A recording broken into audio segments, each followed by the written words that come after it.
Kiama kia aruti wira kia aheani motungata ma maaĩ kaunti-inĩ ya Embu nĩkĩorotete thĩna ũcio wa kĩũteti arĩ ta njĩra ĩmwe ya kũhotomia gũtambia kwa motungata marĩa magĩrĩire kuma kũrĩ kambuni icio. Maugĩte atĩ ona thirikari kwaga kũmanyitĩrĩra na indo cia mũthingi wĩra-inĩ wao no ũndũ ũhotometie mĩbango yao. We need professionals in the water sector to be given an opportunity to run the sector, not politicians.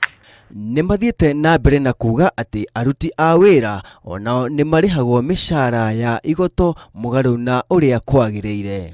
Wafanyikazi wa sekta ya maji kwa makampuni zingine zisemi Embu wako sawa kabisa. Wanalipwa below the minimum wage.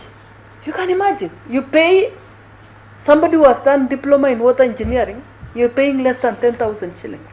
Mũrũgamĩrĩri wa kambuni ya Ewasco James Njue nĩeranĩire kũnyitanĩra nao na marutithanie wĩra na njĩra ya wĩiguano, na ningĩ akauga kambuni ici cihokaga mbeca iria cirogotaga, koguo matigĩrĩre mateta ma mĩcara yao nĩ maratwarana na hinya wa kĩmbeca wa kambuni. You know, it is not Ewasco versus WASU, because WASU is there because of Ewasco, Ewasco is there because of WASU. Something I'm excited about having a sector union, it's because even the officials themselves, and even you as a national office, you really understand the operations of the water companies. And you really understand water companies, we have to generate our own funds. So any demand that is made, it should be sustainable from the band.